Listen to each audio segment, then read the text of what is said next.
Existentialism said that, how you interact with your environment matters, and your environment and your situation and your circumstances, they're going to impact your life and they're going to have an effect on you, and they're relevant. But what they said is that ultimately your behavior is a result or a consequence of the decisions you make based on what's going on around you. Another way to put it is in the book, I think the book stole my idea because I've been saying this for years, but then I read it and it's like, that's exactly what I say.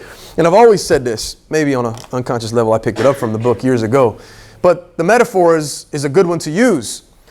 Life's full of waves. Life's going to throw waves at you. And waves are going to come in. They're going to be small waves. They're going to be big waves. They're going to be waves when you expect them. They're going to be waves that come at you when you least expect them.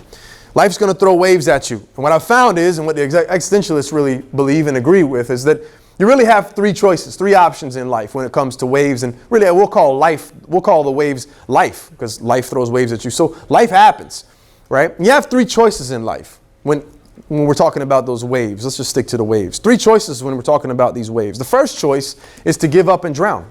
And just, life's too overwhelming. These waves are too much to bear. I give up. And life, just give up. Waves will overtake you. So that's the first decision that you can make. And that is a decision, right? Most people don't choose that. Some people do, though. Most people don't choose to just give up and drown. What most people do is they choose the second option. They choose to just doggy paddle, just tread water. Just try to keep their head above water and just deal with the waves and make the best that they can out of these waves and try to just get by. That's what most people choose to do. But that's a choice as well. Third choice, though, is really where you'll flourish. The third choice is the one that I want to encourage you guys to really practice and embody and be able to master after a while. The third choice is to do what with the waves? Fight them. Don't fight them. Surf. Surf, right? Surf. Maybe fight them to a certain extent to where you get up on them and to surf them. But surf the waves. Use the waves to your advantage to help push you through life. Master the waves. Work with the waves. So those are the three choices that you really have. Give up, quit, just struggle, try to get by. Fight them would really be number two. Bitch about them, kick on these damn waves. I hate this. Why don't the waves stop? Curse at them. Wish they would go away. Good luck with that. Or say, hey, life happens. What am I going to do with it? Cry about it, bitch about it, or surf? It's a choice. I want you guys to surf by the end of this chapter. By the end of this course.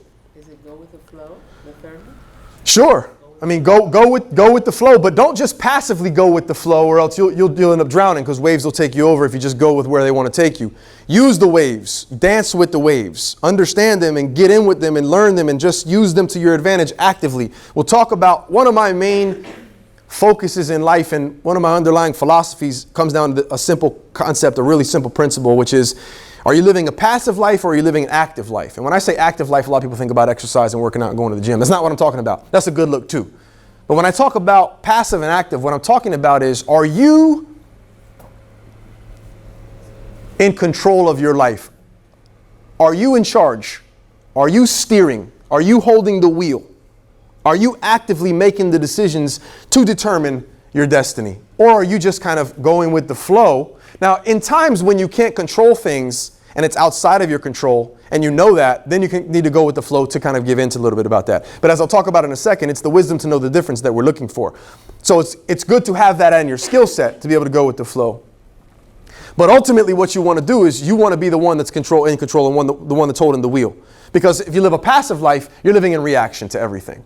Passive life is you wait and see and you react. You don't respond ahead of time, you react afterwards. That's not a good look. So when I talk about being passive, it's sitting back, not doing anything until everything's already done and then reacting accordingly. Okay, so we don't want to live a passive life, we want to live actively. And actively, you can choose to anticipate. Anticipation is powerful. Anticipation is super powerful. Anticipate the waves that are coming, because they're coming. Even after one passes, another one is coming. Understand that, know that. Make peace with that first, right? And we know that. Just make peace with the fact that another wave is coming, and then anticipate it proactively, which we'll get to, and choose to ride that wave actively. But you can't do this if you're living a passive life. It's not going to happen. And this is a big transition for some of you all.